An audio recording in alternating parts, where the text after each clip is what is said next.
Now, the violent reaction worldwide to the anti-Islam film Innocence of Muslims shows no sign of cooling down. Since the appearance of the low-budget film on the internet and the publication since of caricatures of the Prophet Muhammad in a French satirical weekly, scores of people have been killed in violence linked to the film, which has renewed debate over freedom of expression. So should we tolerate the publication of such provocative views, however distasteful and inflammatory, and simply choose to ignore them? Or should we try harder to understand why so many people have taken to the streets in protest? Ajmal Mazroor thinks protesting Muslims are overreacting and should rise above the insults. This is his Sunday Stand. Muslims should lighten up and laugh at the stupidity of those who mock the Prophet Muhammad.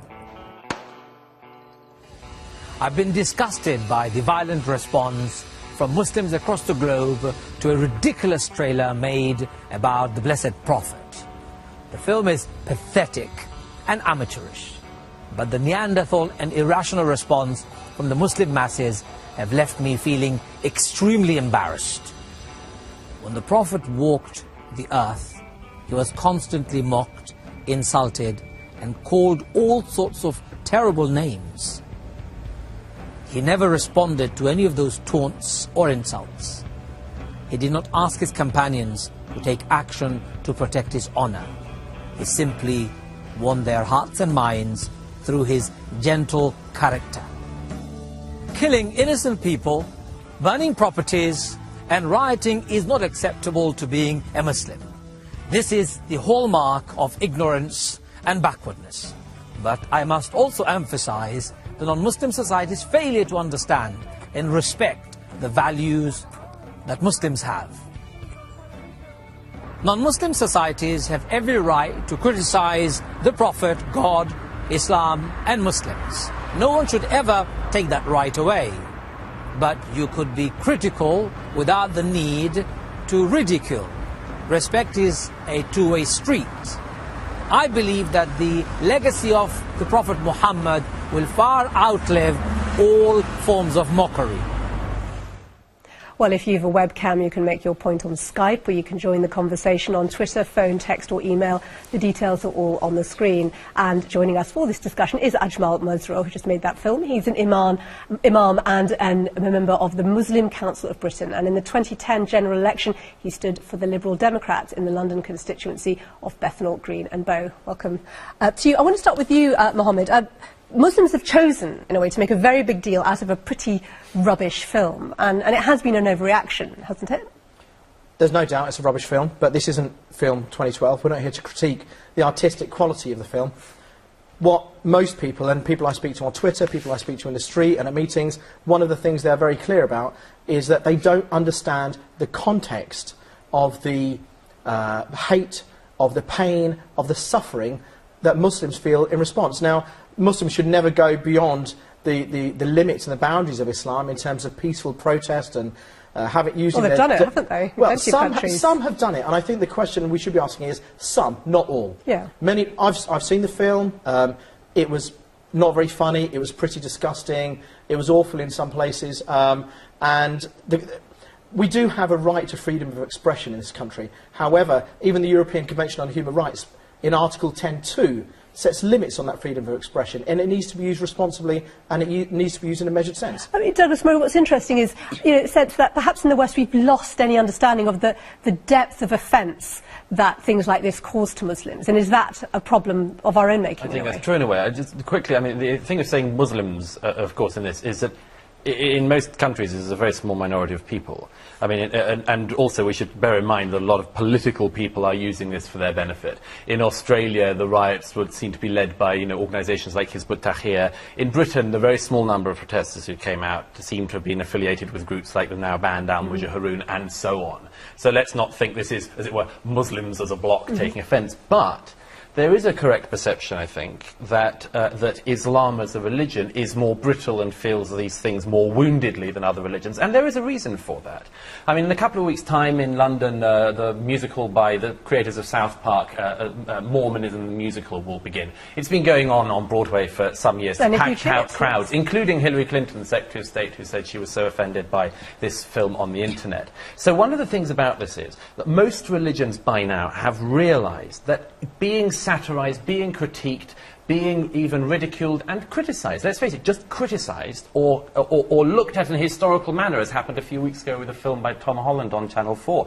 Even these things are felt very woundedly. And that's because all other religions, apart from Islam, have been through this period of criticism and have, as it were, come out to some extent, not completely at the other end. Islam has not been used to this process historically. It is not used to the idea that your deepest feelings can be trodden upon, and that is a right that people who do not share your faith Douglas, have. what on earth are you talking about? Because how can Islam, which is a faith, it's a religion, it's an ideology, it's a way of life, you cannot talk about Islam in these broad, sweeping generalisations. Well, you talked about Muslims Islam doesn't feel things. Individual Muslims do, people who are mothers and fathers. Can I get Ajmal? If I could just go ahead, Douglas, very quickly respond to that, because it is a very important point. There are lots of different strands of Islam, but in every Islamic society and in the world today and historically. Do you mean Muslim majority countries? No. Islamic societies that have Islam within the rule of law, countries like Pakistan where Islam is a very important part of the constitution and of the governance of the country.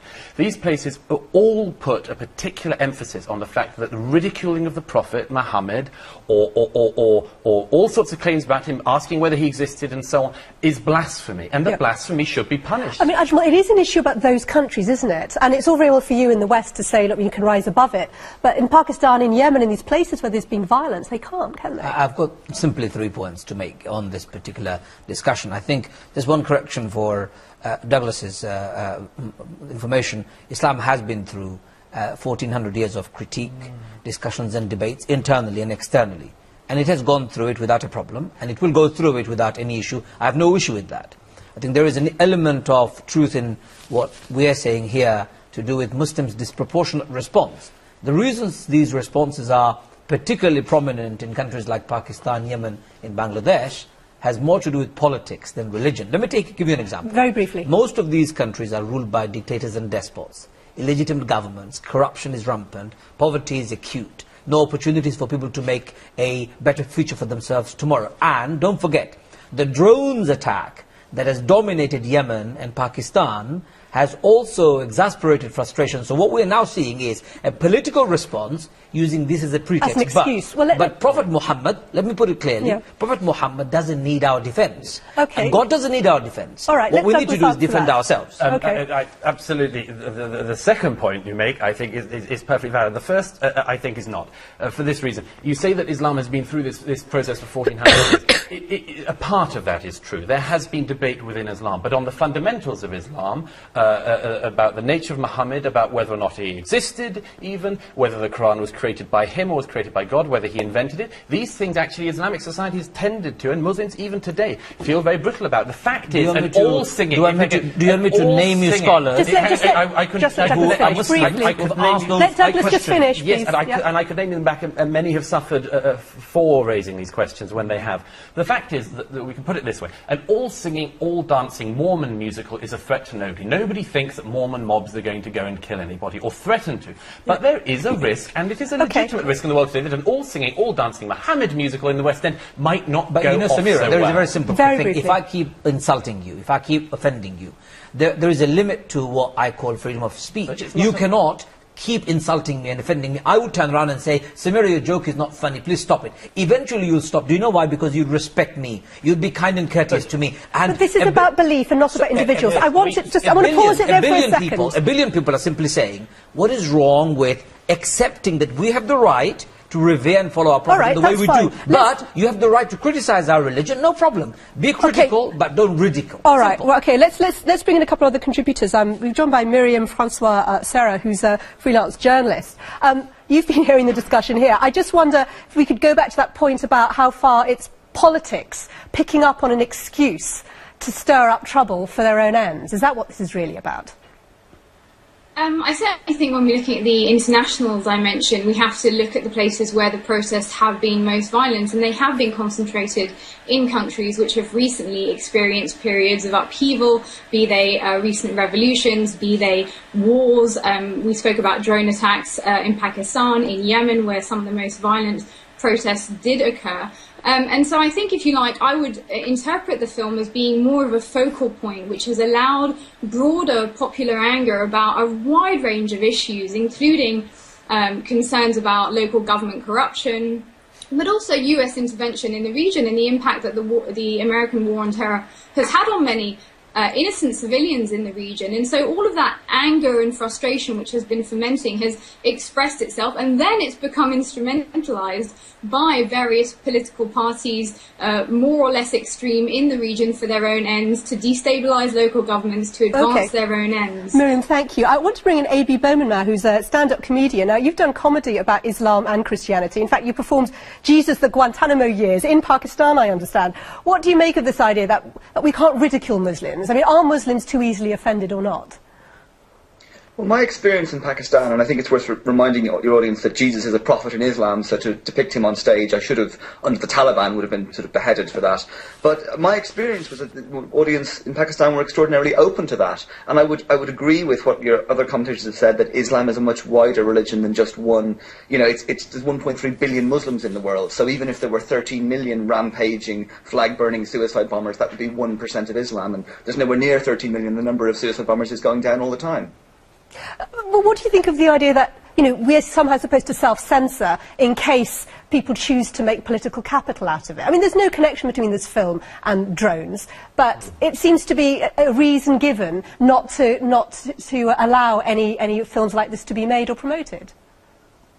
Well, I would say that there is definitely a political context for this, and I think it's important to remember that particularly in Egypt and in Libya, where this kicked off, under the dictatorships of Gaddafi and Mubarak, the government controlled all media. So if something was in the newspaper, it's because the government said it was okay. So it's as if, you know, for a Western audience, you've been reading Hello magazine all your life, and then one day you picked up a copy of Hello and it said, President Barack Obama shows us around his lovely White House home, and then talks about his deep contempt for the Prophet Muhammad. You'd assume that he'd okayed that because that's what Hello magazine is, and that's the media people are used to. I do think that basically there's a sort of underlying point of anger against the West, against us for arming dictators and stealing oil and so on for a long time, and that can then be tipped over using religion as the touch paper to light that attack. I have to say I was hugely encouraged by the huge attacks yesterday on the militias who actually killed the ambassador, that so many Libyans actually rose up and said, this is not okay with us and we want you out. Now, this is interesting. In Benghazi, of course, they've driven out the Islamists, which is a big story in the news today. Thank you very much, A.B.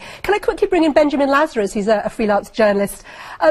It may be frustrating, but isn't it reasonable to say we know what happens when these kinds of films are made and promoted on the internet, and we need to compromise to avoid fueling more violence? Absolutely not. That would be to cower in the face of sadomasochistic rage. And I think frustrating is perhaps a sort of obscurantist term. I think it would actually be abhorrent. We would sort of have to police society in a sort of Orwellian fashion, whereby bearded backwater clerics became the thought police and could monitor what elements of history we were permissible to study, what novels could be written, what we could watch on the internet, and so on. Okay. I don't see how that would be an acceptable situation whatsoever, and we should not be sort of intimidated by violence. You know, and we went through the Enlightenment so that no single fanatical gang could enforce their will as the truth. Benjamin. So it'd be an awful submission now to accept Islam as the truth. Benjamin, thank you very much. And listen, I want to ask you something, Mohammed Ansar. We're in this position, and Douglas mentioned it, where a scholarly documentary about the origins of Islam, you know, is the maker of that, Tom Holland, is an academic, he's getting death threats. I looked at some of the comments he was getting on Twitter, really aggressive, from people who actually in sometimes quite important positions in the Islamic community in Britain. It has gone too far, hasn't it? I'm a friend of Tom's. I've been very outspoken in the media and with Tom. They do this history festival, which is like a Glastonbury for history geeks. geeks. Answer the question. But his book was an academic discussion about the origins of Islam. And although I didn't like the information in it, it was roundly set upon by Muslim and non-Muslim academics across the world. That's not entirely true. Do you accept the idea that death threats are completely wrong in this context? Of course they are. Nobody sensible would condone that kind of behaviour. However, an academic discourse as set out in Tom's book was fine, as set out in his lectures are fine, but in the documentary where he throws away any balance to the discussion and produces a very prejudicial and biased aspect. In your opinion? No. Glenn Bowersock, who was the head of history and classics at Harvard for something like 20 years, he's came out very, very strongly, and he's not Muslim, and he said this is shocking revisionism. And but it's the tone of the discussion. Go ahead. I think the point about Tom Holland, he has the right to say what he wants to say. That's not a problem. Death threat is absolutely abhorrent. It's not Islamic. It's not befitting to be a good Muslim to say something like that. Absolutely. Forget about all of that. That's very simple. It's a human judgment on this issue. But the issue is, did Tom Holland do a good job of an objective program? I believe he didn't, number one. Number two is just like the cartoonist who did new cartoons in France. We know from good sources that that newspaper was, or that magazine was financially struggling. Let's make a bit of money by putting up a cartoon that would sell a lot more. Everyone's got an interest in stirring up trouble. And this is the problem. I want to give Douglas the last word on this. It comes down to a very fundamental point. Most people in this country are not Muslim, most people in France are not Muslim, and so on. We don't believe that Muhammad, if he existed, heard any angels speaking. It's the opinion of those of us who are not Muslim that he obviously either made it up or something else. Now, we think the same thing about Mormonism. Atheists obviously will believe the same thing about Jesus and about Moses and so on. But nobody has a problem saying, I'll make a film about Moses where he's made up the Ten Commandments. It was done very well by Mel Brooks. But nobody has a problem now watching a film saying that Jesus made it up. But they do have a problem, and we have a problem of censorship and self-censorship because people are afraid to say that Muhammad made it all up, and the response to that, they know, is that they will stop saying it, they will pretend and hope they won't get any trouble because they will pretend that they are sort of believing Islam. They'll say the Prophet Muhammad. They will try not to cause any offence. All right, well, we'll have to leave it there. No, we have run out of time on this. The only thing I would say is we have run out of time is it is interesting that we're 22, 23 years after the Satanic Verses affair, and here we are embroiled in this as far as we can't fight constantly. But thank you all very much for your contributions.